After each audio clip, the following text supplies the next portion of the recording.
ನಮಸ್ಕಾರ shadow mic ವೀಕ್ಷಕರಿಗೆ. ಮಲೆನಾಡು ಈ ಹೆಸರು ಕೇಳಿದ ತಕ್ಷಣ ದಟ್ಟವಾದ ಕಾಡು, ಅಡಿಕೆ ತೋಟದ ನೆನಪುಗಳು. ಈ ತೋಟದ ಮಧ್ಯೆ ಇರುವ ಹಳೆಯ ತೊಟ್ಟಿ ಮನೆಗಳು ಹೊರಗಿನಿಂದ ನೋಡಲು ಸುಂದರವಾಗಿ ಕಾಣುತ್ತವೆ, ಒಳಗಿಂದ ಅಷ್ಟೇ ನಿಗೂಢವಾಗಿರ್ತವೆ. ಅದರಲ್ಲೂ ಈ ಹಳೆಯ ಮನೆಗಳ ಹಿತ್ತಲಲ್ಲಿ, ಅಂದರೆ ಕತ್ತಲು ಕವಿದ ಹಿತ್ತಲಿನಲ್ಲಿ ಆಳವಾದ ಕಲ್ಲಿನ ಬಾವಿಗಳು. ಹಿಂದಿನ ಕಾಲದಲ್ಲಿ ಪ್ರತಿಯೊಂದು ಹಳ್ಳಿಯ ಮನೆಗೂ ಒಂದು ಬಾವಿ ಇರುತ್ತಿತ್ತು. ಆದರೆ ಆ ಬಾವಿ ಆಳದಲ್ಲಿ ಕತ್ತಲು ನೀರಿನಲ್ಲಿ ಏನೆಲ್ಲ ರಹಸ್ಯಗಳು, ಏನೆಲ್ಲ ಕಣ್ಣೀರಿನ ಕಥೆಗಳು ಮುಳುಗಿದೆ ಅನ್ನೋದನ್ನು ಇವತ್ತು ತಿಳಿಯೋಣ. ಇವತ್ತಿನ ಕತೆ ನಡೆದಿರೋದು ಸಾಗರದ ಹತ್ತಿರ ಇರುವ ಇಂಥದ್ದೇ ಒಂದು ಒಂಟಿ ಮನೆಯಲ್ಲಿ. ಬೆಂಗಳೂರಿನಲ್ಲಿ IT ಕೆಲಸ ಮಾಡ್ತಿದ್ದ ಸ್ನೇಹ ಅನ್ನೋ ಯುವತಿ ನೆಮ್ಮದಿ ಹುಡುಕೊಂಡು ತನ್ನ ಅಜ್ಜಿಯ ಮನೆಗೆ ಬರ್ತಾಳೆ. ಆ ವಿಶಾಲವಾದ ಹಳೆಯ ಮನೆಯಲ್ಲಿ ಅವಳ ಅಜ್ಜಿ ಮಾತ್ರ ಒಬ್ಬಳೇ ವಾಸವಾಗಿತ್ತು. ಆದರೆ ಆ ಹಳೆಯ ಮನೆಯ ಹಿತ್ತಲಿನಲ್ಲಿ ಆ ಹಳೆಯ ಬಾವಿ, ಅದು ಕೇವಲ ನೀರು ಕುಡಿಯೋ ಬಾವಿ ಆಗಿರಲಿಲ್ಲ. ರಾತ್ರಿ ಕತ್ತಲಲ್ಲಿ ಆ ಬಾವಿಯಿಂದ ನೀರು ಸೇದುತ್ತಿದ್ದ ಆ ಕೈಗಳು ಯಾರದ್ದು? ಬನ್ನಿ ಸ್ನೇಹಳ ಮಾತುಗಳಲ್ಲೇ ಕೇಳೋಣ. ದಯವಿಟ್ಟು ನಿಮ್ಮ ಹೆಡ್ಫೋನ್ನ ಹಾಕ್ಕೊಳ್ಳಿ. ನನ್ನ ಹೆಸರು ಸ್ನೇಹ. ನಾನು ಹುಟ್ಟಿ ಬೆಳೆದಿದ್ದು ಬೆಂಗಳೂರಲ್ಲೇ. IT ಕಂಪ್ನಿಯಲ್ಲಿ ಟೆಕ್ ಲೀಡಾಗಿ ಕೆಲಸ. ಈ ಕಾಂಕ್ರೀಟ್ ಕಾಡಿನಿಂದ, ಲ್ಯಾಪ್ಟಾಪ್ ಸ್ಕ್ರೀನಿಂದ ನನಗೆ ವಿಪರೀತ ಫ್ರಸ್ಟ್ರೇಷನ್ ಶುರುವಾಗಿತ್ತು. ಒಂದೆರಡು ವಾರ ಎಲ್ಲಾದರೂ ಹೊರ ಹೋಗಿ ನೆಮ್ಮದಿಯಾಗಿರ್ಬೇಕಂತ ಅನ್ನಿಸ್ತಿತ್ತು. ಆಗ ನನಗೆ ನೆನಪಾಗಿದ್ದ ಸಾಗರದ ಹತ್ತಿರ ಇರುವ ನಮ್ಮ ಹಳೆಯ ಮನೆ. ತಾತ ತೀರೋದ್ಮೇಲೆ ಆ 16 ಎಕರೆ ತೋಟದ ಮಧ್ಯೆ ಇರುವ ಆ ದೊಡ್ಡ ತೋಟದ ಮನೆಯಲ್ಲಿ ಅಜ್ಜಿ ಒಬ್ಬಳೇ ಇದ್ಲು. ನಾನು ಅಲ್ಲಿಗೆ ಹೋಗಿ ಸುಮಾರು 10 ವರ್ಷಗಳೇ ಆಗಿದ್ದು. ಫೋನ್ ಮಾಡಿ ಬ್ಯಾಗ್ ಪಾಕ್ ಮಾಡಿಕೊಂಡು ಬಸ್ ಹತ್ತೆ. ಬಸ್ಸಲ್ಲಿ ಹೋಗುವಾಗ ಸುತ್ತಮುತ್ತಲಿನ ಪರಿಸರ ನನಗೆ ಮನಸ್ಸಿಗೆ ಒಂಥರ ನೆಮ್ಮದಿ ಸಿಗ್ತಿತ್ತು. ಯಾಕಂದರೆ ಇಷ್ಟು ದಿನ ಟ್ರಾಫಿಕಲ್ಲಿ ಜೀವನ ಕಳೀತಿದ್ದ ನಮಗೆ ಈ ಪೀಸ್ಫುಲ್ ಆದಂಥ ನೇಚರ್ ನೋಡಿದರೆ ಒಂಥರ ಮನಸ್ಸಿಗೆ ಖುಷಿ ಆಗ್ತಿತ್ತು. ನಾನು ಊರು ಮುಟ್ಟುವಷ್ಟರಲ್ಲಿ ಸಂಜೆ ಆಗಿತ್ತು. ಮಲೆನಾಡಲ್ಲಿ ಸಂಜೆ 6 ಅಂದರೆ ಕತ್ತಲು ಆವರಿಸಲು ಶುರುವಾಗುತ್ತೆ. ಆ ಮನೆಯ ಸುತ್ತಮುತ್ತಲ ಬೇರೆ ಯಾವ ಮನೆಗಳು ಇರಲಿಲ್ಲ, ಪೂರ್ತಿ ಕತ್ತಲಾಗಿತ್ತು. ಮನೆ ಪೂರ್ತಿ ಸ್ಟ್ರಕ್ಚರ್ ಎಲ್ಲ ಕಪ್ಪು ಮರದಿಂದ ಮಾಡಿದ್ದು. ಅಜ್ಜಿ ನನ್ನನ್ನು ನೋಡಿ ತುಂಬ ಖುಷಿಪಟ್ಟರು. ಆದರೆ ಆ ದೊಡ್ಡ ಮನೆಯಲ್ಲಿ ಅಜ್ಜಿ ಒಬ್ಬಳೇ ಇರೋದನ್ನು ನೋಡಿ ನನಗೆ ಒಂಥರ ವಿಚಿತ್ರ ಅನ್ನಿಸ್ತಿತ್ತು. ಹೆಂಗಪ್ಪ ಇವರು ಇಲ್ಲಿ ಜೀವನ ಮಾಡ್ತಾರೆ ಒಬ್ಬಳೇ ಇಟ್ಕೊಂಡು, ಹೆದರಿಕೆ ಆಗಲ್ವಾ ಇವ್ರಿಗೆ ಅಂತ ಅನ್ನಿಸ್ತಾ ಇತ್ತು. ಅಜ್ಜಿ ನನ್ನ ನೋಡಿದ ಖುಷಿಯಲ್ಲಿ, ಓ ಬಂದೆ, ಇವಾಗಾದರೂ ನೆನಪಾಯ್ತಾ ಅಜ್ಜಿ ಇದ್ದಾಳೆ ಅಂಥೇಳಿ, ಇವಾಗಲಾದರೂ ಬಂದೆ ಅಲ್ಲ, ಇಷ್ಟು ದಿನ ಬರೀ ಫೋನಲ್ಲೇ ಮಾತಾಡ್ತಿದ್ವಿ, ಅಟ್ಲೀಸ್ಟ್ ಇವತ್ತಾದರೂ ಬಂದಲ್ಲ ಅಂಥೇಳಿ ಅಜ್ಜಿ ಖುಷಿ ಪಡ್ತಾಯಿದ್ಲು. ಅದಕ್ಕೆ ತಿರುಗಿ ನಾನು, ಅಜ್ಜಿ ಇಷ್ಟು ದೊಡ್ಡ ಮನೆಯಲ್ಲಿ ಒಬ್ಬಳೇ ಇರ್ತೀಯಾ, ನಿನಗೆ ಭಯ ಆಗಲ್ವಾ ಅಂತ ಕೇಳಿದೆ. ಅಜ್ಜಿ ನಕ್ಕು, ಅಭ್ಯಾಸ ಆಗಿಬಿಟ್ಟಿದೆ ಕಣೆ, ಆದರೆ ಸಂಜೆ 6 ಗಂಟೆ ಆದಮೇಲೆ ಮಾತ್ರ ನಾನು ಮನೆಯಿಂದ ಹೊರಗಡೆ ಹಿತ್ತಲ ಕಡೆ ಹೋಗೋದಿಲ್ಲ, ನೀನು ಕೂಡ ಹೋಗಬಾರ್ದು ಅಂತ ಹೇಳಿದ್ಲು. ನನಗೆ ವಿಚಿತ್ರ ಅನ್ನಿಸ್ತು. ಆದರೂ ಸಹ ನಾನು ಯಾಕೆ ಅಂತ ಕೇಳಿಲ್ಲ.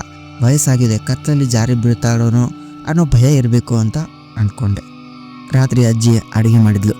ಎಷ್ಟೋ ವರ್ಷಗಳಾದಮೇಲೆ ಅಜ್ಜಿ ಕೈ ತುತ್ತನ್ನ ತಿಂದೆ. ತುಂಬ ಸೊಗಸಾದ ಊಟ ಕೊಟ್ಟಳು ಅಜ್ಜಿ. ಅವತ್ತು ರಾತ್ರಿ ಊಟ ಮಾಡಿ ನಾನು ಮಲ್ಗಕ್ಕಂತ ಹೋದೆ. ನನಗೆ ಕೊಟ್ಟಿದ್ದ ರೂಮ್ ಮನೆ ಹಿಂದಿನ ಭಾಗದಲ್ಲಿ, ಅಂದರೆ ಹಿತ್ತಲಿಗೆ ಮುಖ ಮಾಡಿದಂಥ ಆ ರೂಮ್. ಕಿಟಕಿಯಿಂದ ನೋಡಿದರೆ ಹಿತ್ತಲು ಕಾಣ್ತಾ ಇತ್ತು, ಮತ್ತು ಹಿತ್ತಲಲ್ಲಿ ಆ ಹಳೆಯ ಕಲ್ಲಿನ ಬಾವಿ ಸ್ಪಷ್ಟವಾಗಿ ಕಾಣಿಸ್ತಾ ಇತ್ತು. ಬೆಂಗಳೂರಿನ ಟ್ರಾಫಿಕ್ ಸೌಂಡ್ ಕೇಳಿ ಅಭ್ಯಾಸವಾಗಿದ್ದ ನನ್ನ ಕಿವಿಗೆ ಆ ಮನೆಯ ನಿಶಬ್ದ ಮತ್ತು ಕಪ್ಪೆಗಳ ಶಬ್ದ ಒಂಥರ ಹಿತವಾಗಿತ್ತು. ನಾನು ಬೇಗ ನಿದ್ದೆಗೆ ಜಾರಿದೆ. 3 ದಿನ ಬೆಳಗ್ಗೆ ಬೇಗ ಎದ್ದಾಗ ವಾತಾವರಣ ತುಂಬ ಚೆನ್ನಾಗಿತ್ತು. ಕಾಫಿ ಕುಡಿದು ಹಾಗೆ ಒಂದು ವಾಕ್ ಮಾಡೋಣ ಅಂತ ಹಿತ್ತಲ ಕಡೆ ಹೋದೆ. ಹಿತ್ತಲು ತುಂಬ ದೊಡ್ಡದಾಗಿತ್ತು. ದೊಡ್ಡ ದೊಡ್ಡ ಮರಗಳು, ಸ್ವಲ್ಪ ಗಿಡಗಂಟಿಗಳು ಬೆಳೆದಿದ್ದು. ಅದರ ಮಧ್ಯೆ ಕಪ್ಪು ಕಲ್ಲಿನಿಂದ ಕಟ್ಟಿದ ಆ ಹಳೆಯ ಬಾವಿ ಇತ್ತು. ಆ ಬಾವಿಗೆ ಯಾವುದೇ ಗ್ರಿಲ್ ಅಥವಾ ಕವರ್ ಇರಲಿಲ್ಲ. ಬಾವಿಯ ಸುತ್ತಮುತ್ತಲ ಪಾಚಿ ಕಟ್ಟಿತ್ತು. ನೀರು ಸೇದಲು ಒಂದು ಹಳೆಯ ಕಬ್ಬಿಣದ ಗಾಲಿ ಮತ್ತು ದಪ್ಪಣೆ ಹಗ್ಗ ಇತ್ತು. ನಾನು ಬಾವಿ ಹತ್ತಿರ ಹೋದಾಗ ವಾತಾವರಣದಲ್ಲಿ ಏನೋ ಒಂಥರ ಬದಲಾವಣೆ ಕಾಣಿಸ್ತಾ ಇತ್ತು. ಎಲ್ಲ ನಿಶಬ್ದವಾಗಿರೋ ರೀತಿ ಕೇಳಿಸ್ತಾ ಇತ್ತು. ಒಟ್ಟಿನಲ್ಲಿ ನನಗೆ ವಿಚಿತ್ರ ಅನ್ನಿಸ್ತಾ ಇತ್ತು. ಒಂದು ವಿಚಿತ್ರವಾದ ಶಬ್ದ ಬಾವಿಯಿಂದ ಹೊರಗಡೆ ಬಂತು. ಹಕ್ಕಿಗಳ ಸೌಂಡ್, ಕೀಟಗಳ ಸೌಂಡ್ ಎಲ್ಲವೂ ನಿಂತು ಹೋಗಿತ್ತು. ಕೇವಲ ಗಾಳಿ ಸೌಂಡ್ ಮಾತ್ರ ಬರ್ತಾ ಇತ್ತು. ಅಲ್ಲಿನ ತಾಪಮಾನ ಸಡನ್ನಾಗಿ ಫ್ರಿಜ್ನ ಒಳಗಡೆ ಹೋದ ಹಾಗೆ ಅನ್ನಿಸ್ತಾ ಇತ್ತು. ಕೊಳೆತ ಪಾಚಿಯ ವಾಸನೆ ನನ್ನ ಮುಗಿಗೆ ಬಡಿತು. ನಾನು ಬಾವಿಯ ತಡೆಯ ಮೇಲೆ ಕೈಯಿಟ್ಟು ಒಳಗಡೆ ಇಣುಕಿ ನೋಡಿದೆ. ಬಾವಿ ವಿಪರೀತವಾಗಿ ಆಳವಾಗಿತ್ತು. ಸೂರ್ಯನ ಬೆಳಕು ಕೂಡ ನೀರಿನ ಒಳಗಡೆ ತಲುಪುತ್ತಿರಲಿಲ್ಲ, ಅಷ್ಟು ಕತ್ತಲಾಗಿತ್ತು. ನಾನು ಸುಮ್ಮನೆ ಒಂದು ಸಣ್ಣ ಕಲ್ಲನ್ನ ತೆಗೆದು ಆ ಬಾವಿ ಒಳಗಡೆ ಎಸೆದೆ. ಯಾರಾದರೂ ಬಾವಿ ಒಳಗಡೆ ಕಲ್ಲೆಸ್ದಾಗ ಟಾಪ್ ಅನ್ನೋ ಶಬ್ದ ಕೇಳಿಸುತ್ತೆ. ಆ ಸೌಂಡ್ ಇಲ್ಲಿ ಬರಲೇ ಇಲ್ಲ. ಬಾವಿ ಆಳದಿಂದ ಯಾರೋ ಪಿಸುಗುಟ್ಟಿದ ಹಾಗೆ ಶಬ್ದ ಬಂತು.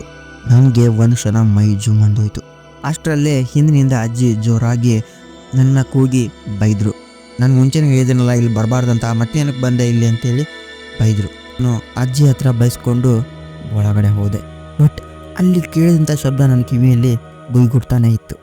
ಆದಮೇಲೆ ಅಸಲಿ ಕತೆ ಶುರುವಾಗಿದ್ದೆ ಸಂಜೆ ಕಳೆದ ಮೇಲೆ. ಸಂಜೆ ಸುಮಾರು 6:15 ಆಗಿರ್ಬೋದು. ಸೂರ್ಯ ಮುಳುಗಿ ಪೂರ್ತಿ ಕತ್ತಲು ಆವರಿಸುವ ಸಮಯ. ಕತ್ತಲಲ್ಲಿ ಒಣಗಲು ಹಾಕಿದ ನನ್ನ ಬಟ್ಟೆಗಳನ್ನ ತರಕ್ಕೆ ಅಂತ ಹಿತ್ತಲಲ್ಲಿ ನಾನು ಹೋದೆ. ಆಗ ಅಜ್ಜಿ ದೇವರ ಮನೆಯಲ್ಲಿ ದೀಪ ಹಚ್ತಿದ್ರು. ನಾನು ಬಟ್ಟೆ ತೆಗೆದು ವಾಪಸ್ ಬರುವಾಗ ಆ ಬಾವಿ ಕಡೆ ನನ್ನ ಕಣ್ಣು ಹೋಯಿತು. ಬಾವಿಯ ಒಳಗಿಂದ ಯಾರೋ ಹೆಂಗಸು ಅಳುತ್ತಾ ಜೋಗುಳು ಹಾಡುತ್ತಿರೋ ಹಾಗೆ ಕೇಳಿಸ್ತಾ ಇತ್ತು. ನಾನು ಹೆದರಿ ಒಂದು ಕ್ಷಣ ಅಲ್ಲೇ ನಿಂತೋದೆ. ನನ್ನ ಕಣ್ಣು ಬಾವಿಯ ಪಕ್ಕದಲ್ಲಿದ್ದಂಥ ಕಲ್ಲಿನ ನೆಲದ ಮೇಲೆ ಬಿತ್ತು. ಅಲ್ಲಿ ಕೇವಲ 10 ನಿಮಿಷದ ಹಿಂದೆ ಏನೂ ಇರಲಿಲ್ಲ. ಆದರೆ ಈಗ ಹಸಿ ಕೆಸರಿನ ಪಾಚಿಯಿಂದ ಕೂಡಿದ ಒದ್ದೆಯಾದ ಹೆಜ್ಜೆ ಗುರುತುಗಳು ಬಾವಿಯ ಕಡೆಯಿಂದ ಶುರುವಾಗಿತ್ತು. ತೋಟದ ಕಡೆಗೆ ಹೋಗಿದ್ದವು. ಹೆಜ್ಜೆಗಳು ತುಂಬ ಚಿಕ್ಕದಾಗಿದ್ದವು. ಯಾರೋ ಬಾವಿಯಿಂದ ಹೊರಬಂದು ತೋಟದ ಕಡೆ ನಡೆದುಕೊಂಡು ಹೋದಂತಿತ್ತು.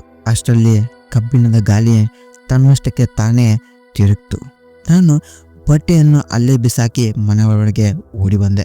ಹಿಂಬಾಗಿಲನ್ನ ಗಟ್ಟಿಯಾಗಿ ಲಾಕ್ ಮಾಡಿ ನಿಂತ್ಕೊಂಡ್ಬಿಟ್ಟೆ. ಅವತ್ತು ರಾತ್ರಿ ನನಗೆ ಬೇಗ ನಿದ್ದೆ ಬರಲಿಲ್ಲ. ಆ ಜೋಗುಳದ ಸೌಂಡ್, ಆ ಒದ್ದೆ ಹೆಜ್ಜೆಗಳು ನನ್ನ ತಲೆಯಲ್ಲಿ ಓಡ್ತಾನೆ ಇತ್ತು. ಟೈಮ್ ರಾತ್ರಿ 2:30 ಆಗಿತ್ತು.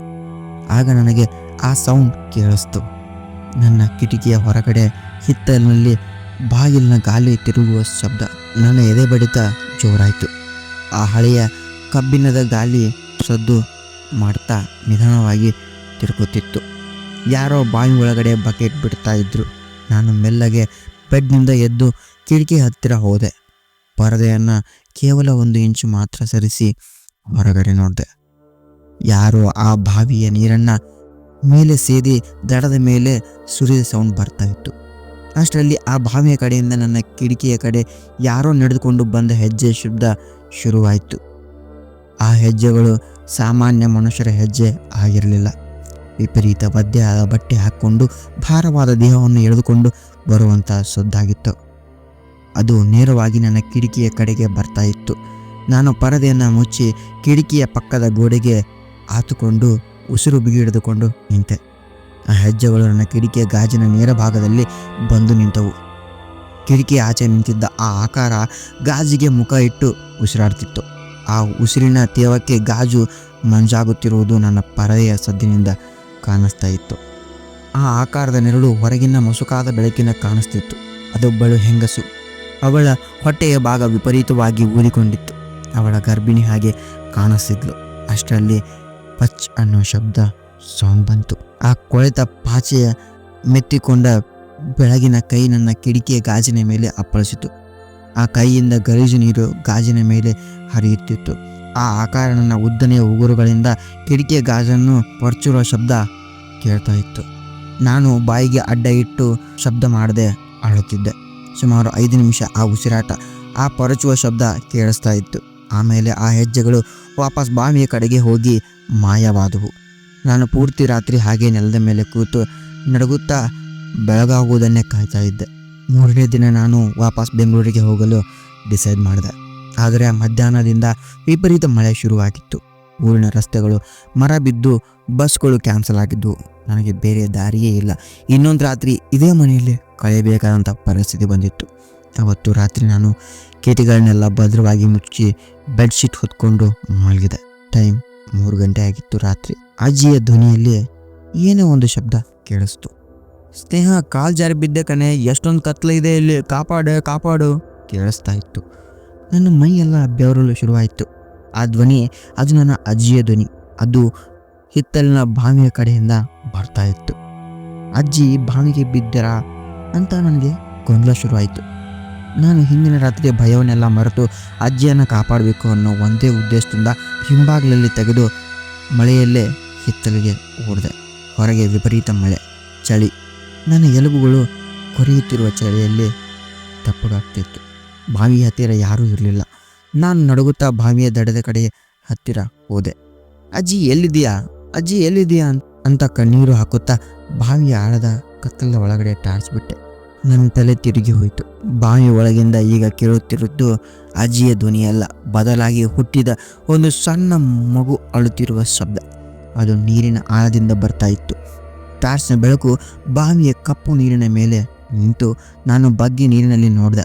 ಆ ನೀರಲ್ಲಿ ಕಾಣಿಸಿದ್ದ ಪ್ರತಿಬಿಂಬ ನನ್ನದಾಗಿರಲಿಲ್ಲ. ಆ ನೀರಿನಲ್ಲಿ ಒಬ್ಬಳು ಹೆಂಗಸು ಮುಖ ಇತ್ತು. ಮುಖ ಪೂರ್ತಿ ನೀರು ಕುಡಿದು ಊದಿಕೊಂಡಿತ್ತು. ಅವಳ ಕಣ್ಣು ಗುಡ್ಡೆಗಳು ಸಂಪೂರ್ಣ ಬೆಳೆದಾಗಿದ್ದವು. ಉದ್ದನೆಯ ಕಪ್ಪು ಕೂದಲು ಆ ನೀರಿನ ಮೇಲೆ ಹಾವಿನಂತೆ ತೇಲುತ್ತಿತ್ತು. ಅವಳು ನೇರವಾಗಿ ನನ್ನ ಕಣ್ಣನ್ನೇ ನೋಡ್ತಾ ಇದ್ಲು. ಅವಳ ಮುಖ ವಿಕಾರವಾಗಿ ನಗಲು ಶುರು ಮಾಡ್ತು. ಅಷ್ಟರಲ್ಲಿ ಬಾವಿ ಒಳಗಿಂದ ಆಕಾರವೊಂದು ರಪ್ಪನೆ ಮೇಲಕ್ಕೆ ಹಾರಿ ಬಂತು. ಬಾವಿಯ ಕಲ್ಲಿನ ದಡೆಯನ್ನು ಗಟ್ಟಿಯಾಗಿ ಹಿಡಿದುಕೊಳ್ತು. ಅದು ಬರೀ ದಡೆಯನ್ನು ಹಿಡಿಯಲಿಲ್ಲ, ಆ ಕೈ ಬೆರಳನ್ನು ಹಾವಿನ ಹಾಗೆ ಹರಿದು ಬಂದು ದಡದ ಮೇಲಿದ್ದ ನನ್ನ ಬಲಗಾಲಿನ ಪಾದವನ್ನು ಗಟ್ಟಿಯಾಗಿ ಹಿಡಿಕೊಂಡಿತು. ಆ ಕೈ ಐಸ್ಗಿಂತ ತಣ್ಣಗಾಗಿತ್ತು. ಅದರ ಉದ್ದನೆಯ ಉಗುರುಗಳು ನನ್ನ ಚರ್ಮವನ್ನು ಸೀಳುತ್ತಿದ್ದವು. ಅದು ನನ್ನನ್ನು ಬಾವಿ ಒಳಗಡೆ ಇಳಿದು ಪ್ರಯತ್ನ ಪಡುತ್ತಿತ್ತು. ನಾನು ಪ್ರಾಣ ಭಯದಿಂದ ಕಿರುಚಿಕೊಂಡು ನನ್ನ ಕಾಲುಗಳನ್ನು ಜೋರಾಗಿ ಬಿಡಿಸಿಕೊಂಡೆ. ಟಾರ್ಚ್ ಬಾವಿ ಒಳಗಡೆ ಬಿತ್ತು. ನಾನು ಮನೆ ಕಡೆಗೆ ಜೀವ ಉಳಿಸಿಕೊಳ್ಳಲು ಓಡಿದೆ. ನಾನು ಓಡುತ್ತಿರುವಾಗ ನನ್ನ ಹಿಂದೆ ಆ ಬಾವಿಯ ಕತ್ತಲಿನಿಂದ ಒಂದು ಭಯಾನಕವಾದ ನಗು ಕೇಳಿಸ್ತಿತ್ತು. ನಾನು ಬಾಗಿಲು ಹಿಡಿಕೊಂಡು ನೇರವಾಗಿ ಅಜ್ಜಿಯ ರೂಮ್ಗೆ ಹೋದೆ. ಅಜ್ಜಿ ತನ್ನ ಬೆಡ್ ಮೇಲೆ ಆರಾಮಾಗಿ ಗಾಢವಾದ ನಿದ್ದೆಯಲ್ಲಿದ್ಲು. ಅವಳು ಮನೆಯಿಂದ ಹೊರಗಡೆ ಹೋಗಿರಲಿಲ್ಲ. ಆ ಬಾವಿಯಲ್ಲಿ ಇದ್ದಿದ್ದು ಅಜ್ಜಿಯಲ್ಲ, ಅದು ಅಜ್ಜಿಯ ಧ್ವನಿಯಲ್ಲಿ ಅನುಕರಿಸಿದಂಥ ಬೇರೆ ಯಾವುದೋ ಒಂದು ಅಘೋರ ಶಕ್ತಿ. ನಾನು ಆ ರಾತ್ರಿ ಪೂರ್ತಿ ಅಜ್ಜಿಯನ್ನು ಅಪ್ಪಿಕೊಂಡು ನಡುಗುತ್ತಾ ಕಳೆದೆ. ನನ್ನ ಕಾಲಿನ ಮೇಲೆ ಆ ಬೆಳ್ಳಗಿನ ಉಗುರುಗಳ ಗುರುತಿನ ರಕ್ತ ಕಾಣಿಸ್ತಾನೆ ಇತ್ತು. ಮರುದಿನ ಬೆಳಗ್ಗೆ ನಾನು ಅಜ್ಜಿಗೆ ನನ್ನ ಕಾಲಿನ ಮೇಲಿದ್ದ ಗಾಯವನ್ನು ತೋರಿಸಿ ರಾತ್ರಿ ನಡೆದಿದ್ದನ್ನೆಲ್ಲ ಅಳುತ್ತಾ ಹೇಳಿದೆ. ಅಜ್ಜಿ ನನ್ನನ್ನು ತಪ್ಪಿಕೊಂಡು ಅಳಲು ಶುರು ಮಾಡಿದ್ಲು. ಆಮೇಲೆ ಆ ಬಾವಿಯ ಕರಾಳ ಸತ್ಯವನ್ನು ಬೆಚ್ಚಿಟ್ಲು. ಸುಮಾರು 40 ವರ್ಷಗಳ ಹಿಂದೆ ಅಜ್ಜಿ ಈ ಮನೆಗೆ ಸೊಸೆಯಾಗಿ ಬಂದ ಹೊಸತು. ಈ ಮನೆಯಲ್ಲಿ ಒಬ್ಬಳು ಕೆಲಸದವಳಿದ್ಲಂತೆ. ಅವಳು ಗರ್ಭಿಣಿಯಾಗಿದ್ಲು. ಅವಳಿಗೂ ಅವತ್ತು ಆ ಮನೆಯ ಒಬ್ಬ ಸಂಬಂಧಿಕನಿಗೂ ಏನೋ ಜಗಳವಾಗಿ ರಾತ್ರಿ ಹೊತ್ತು ಸಂಬಂಧಿಕ ಅವಳನ್ನು ಆ ಬಾವಿಗೆ ನೂಕಿ ಕೊಂದಿದ್ದ. ಅವಳು ಮತ್ತು ಅವಳ ಹೊಟ್ಟೆಯಲ್ಲಿದ್ದ ಮಗು ಎರಡು ನೀರಲ್ಲಿ ಒದ್ದಾಡಿ ಪ್ರಾಣ ಬಿಟ್ಟವು. ಆಕೆ ಹೆಣ 3 ದಿನ ಕಾಲ ಆ ಬಾವಿಯಲ್ಲೇ ಕೊಳಿತು ಹೋಗಿತ್ತು. ಆಮೇಲೆ ಯಾರಿಗೂ ಗೊತ್ತಾಗದ ಹಾಗೆ ಹೆಣವನ್ನು ತೆಗೆದು ಸುಟ್ಟಿದ್ದರು. ಆ ಬಾವಿಯ ನೀರಲ್ಲಿ ಅಂದಿನಿಂದ ಯಾರೂ ಮುಟ್ಟಿರಲಿಲ್ಲ. ಆದರೆ ಅವಳ ಆತ್ಮ ಆ ಬಾವಿಯನ್ನು ಬಿಟ್ಟು ಹೋಗಿರಲಿಲ್ಲ.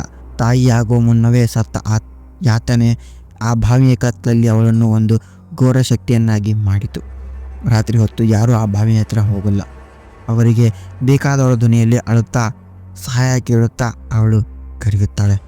ಯಾರಿಗಾದರೂ ಆ ಧ್ವನಿ ಕೇಳಿ ಬಾವಿಯ ಹತ್ರ ಹೋದರೆ ಅವಳನ್ನು ಕತ್ತಲಲ್ಲಿ ನೀರಿನ ಒಳಗಡೆ ಎಳೆದುಕೊಂಡು ಬಿಡ್ತಾಳೆ.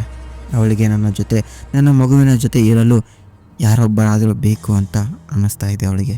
ಅಜ್ಜಿ ಅದಕ್ಕೆ ಸಂಜೆ 6 ಗಂಟೆ ನಂತರ ಬಾವಿ ಕಡೆ ಹೋಗುತ್ತಿರಲಿಲ್ಲ.